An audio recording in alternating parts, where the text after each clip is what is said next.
നിങ്ങളുടെ favourite shows ഇനി ഒരിക്കലും മിസ്സാവില്ല. ഇപ്പോൾ C5 കാണും നിങ്ങളുടെ ഫേവറേറ്റ് ഷോസ് തികച്ചും സൗജന്യമായി. നടക്കാൻ പോകുന്നത് ബർത്ത്ഡേ ഫംഗ്ഷൻ അല്ല, വിവാഹ നിശ്ചയമാണെന്ന് മാഡം അറിഞ്ഞ വലിയ പ്രശ്നമാവുമല്ലോ.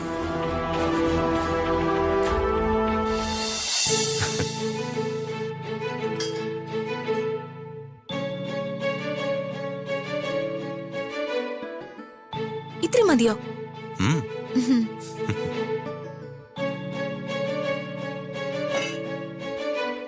രാജു, ഷുഗർ.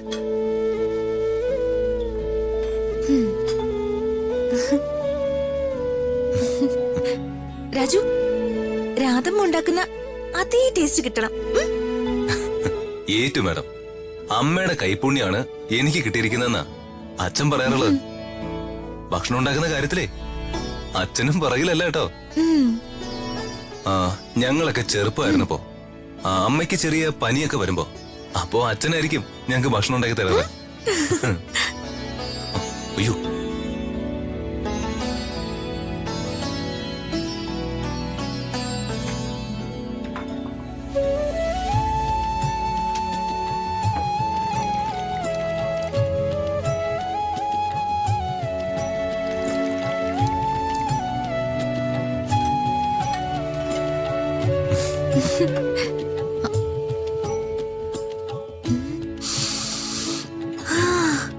ഉഗ്രമാണ്.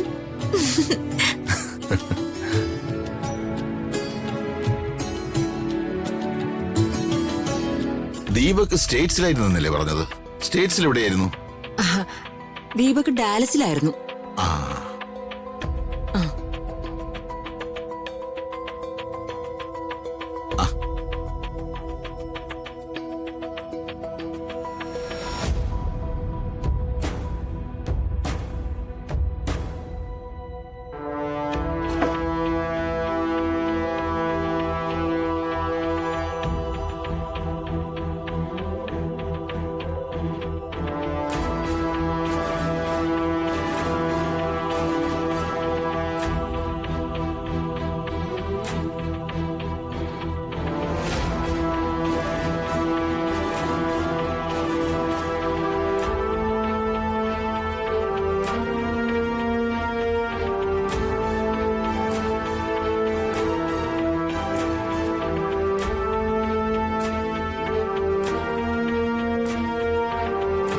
മോളെ ചായ നന്നായിട്ടുണ്ട് കേട്ടോ.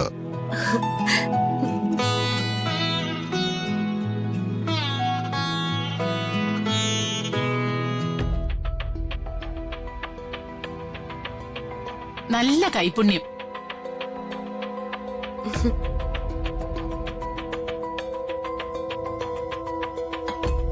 അപ്പോൾ ഋതിക മോളുടെ പിറന്നാൾ ദിവസം നമ്മൾ ഫംഗ്ഷൻ അറേഞ്ച് ചെയ്യുന്നു. എന്തു പറയുന്നു പ്രതാപ? ശരി വരുമോ? ഫംഗ്ഷൻ നമുക്ക് ചെറിയൊരു ആഘോഷമാക്കിയേക്കാം. തീർച്ചയായും.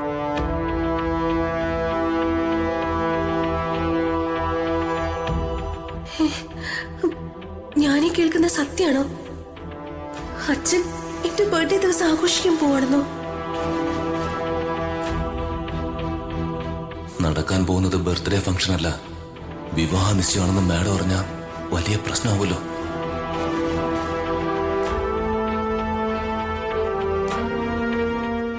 പ്രതാപ, എങ്കിൽ ഞങ്ങൾ ഇറങ്ങട്ടെ. ഓ ശരി, 1-2 ബന്ധുക്കളുടെ വീട്ടിലേക്ക് കയറണം. എന്നാ പിന്നെ അങ്ങനെ ആയിക്കോട്ടെ. ശരി മോളെ, ഞങ്ങൾ ഇറങ്ങുവാണേ. ശരി. അപ്പൊ ഇനി കാര്യങ്ങളൊക്കെ വളരെ സ്പീഡിൽ നടക്കണം. ആയിക്കോട്ടെ. ഓക്കെ, വന്നേ ചെറിയമ്മേ. എങ്ങോട്ടാ? പറയാം. എന്തൊക്കെ ചെറിയമ്മ ഇവിടെ നടക്കുന്നത്? ഞാൻ ശരിക്കും ഞെട്ടിപ്പോയി. എന്റെ ബർത്ത്ഡേ അച്ഛൻ ആഘോഷിക്കാന്ന് പറഞ്ഞപ്പോ എനിക്കെന്റെ സന്തോഷം കൺട്രോൾ ചെയ്യാൻ പറ്റുന്നില്ല. ശരിക്കും ആ അങ്കിളും ആന്റിക്കും വേണം നന്ദി പറയാൻ. ഇവരെന്താ നമ്മുടെ വീട്ടിലേക്ക് കുറച്ചുകൂടി നേരത്തെ വരാത്തത്? അവരെ രണ്ടുപേരെയും മോൾക്ക് ഇഷ്ടായോ? ഒരുപാട് ഇഷ്ടായി. അവര് വന്നതിൽ പിന്നെയാ അച്ഛന് ഈ മാറ്റങ്ങളൊക്കെ വന്നത്. അച്ഛൻ എന്നോട് സ്നേഹം തോന്നി തുടങ്ങി എന്നെനിക്ക് തോന്നുന്നു. ചെറിയമ്മയ്ക്ക് എന്താ ഒരു സന്തോഷമില്ലാത്ത? ആര് പറഞ്ഞു ചെറിയമ്മയ്ക്ക് സന്തോഷമില്ലാന്ന്? മോളുടെ സന്തോഷം കാണുന്നതാ ചെറിയമ്മയുടെ സന്തോഷം.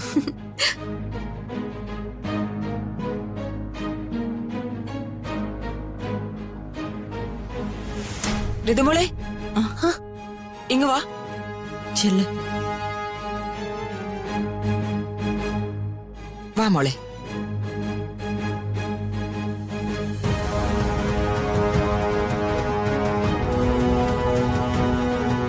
ദീപകെ, ഈ പണം നമ്മുടെ സർവൻസിന് കൊടുത്തേക്ക്. ശരി അമ്മേ.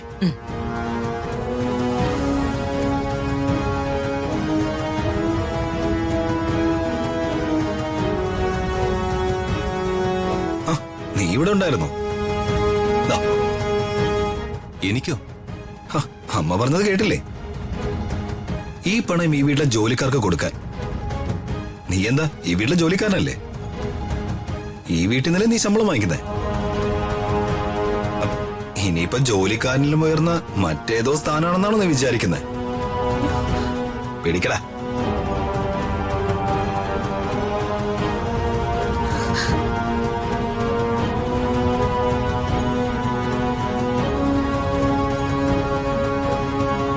ഇപ്പൊ നിനക്ക് മനസ്സിലായല്ലോ. നീ അമ്മാവന്റെ വിശ്വസനൊക്കെ ആയിരിക്കും, പക്ഷേ നീ ഈ വീട്ടിലെ കൂലിക്കാരനാ.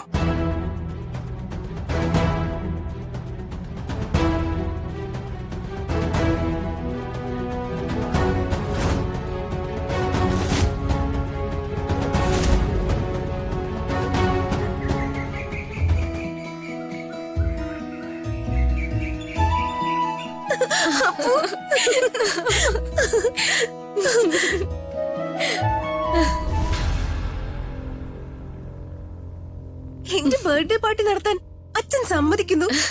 അതിനായി ഷോപ്പിംഗ് നടത്താൻ സമ്മതിക്കുന്നു. ഞാൻ ശരിക്കും വണ്ടറായിരിക്കും അപ്പു. അപ്പോ നിന്നെ യാമിനി അമ്മയെ വിളിക്കുന്നു. അമ്മ എന്നെ വിളിക്കുന്നോ? അതോ ഇനി ചേട്ടൻ നുണ പറയുവാണോ? ഞാനെന്തിനാ നിന്നോട് നുണ പറയുന്നേ? സംശയമാണെങ്കിൽ നീ പോയി ചോദിക്കും.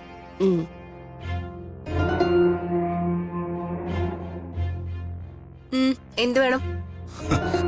നിന്റെ മുഖത്തിപ്പോ എന്നോട് തോന്നുന്ന പുച്ഛം ഞാൻ മാറ്റിത്തരാ ഋതികേ. ഈ വീട്ടിൽ നിന്ന് സംഭവിക്കാൻ പോകുന്നെന്താണെന്ന് നീ കണ്ടോ? എന്നെ പോലീസ് സ്റ്റേഷനിലിട്ട് നീ രക്ഷപ്പെട്ടു. നീയോ ആ രാജുവും ചേർന്ന് എന്നെ ഫൂളാക്കി. നിന്നെ ഞാൻ വെറുതെ വിടുന്ന് കരുതിയോടി. വെറും 10 മിനിറ്റ്, 10 മിനിറ്റിന് ശേഷം നീ താഴെ ഹാളിലേക്ക് ഇറങ്ങി വാ. ഈ ദീപക്കാരാണെന്ന് നിനക്ക് ഞാൻ മനസ്സിലാക്കി തരാം.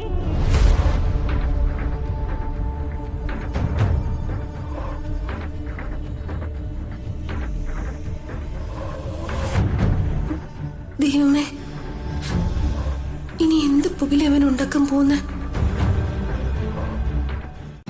ഡൗൺലോഡ് ചെയ്യൂ C5 ആപ്പ്. കാണൂ എല്ലാ എപ്പിസോഡുകളും സൗജന്യമായി.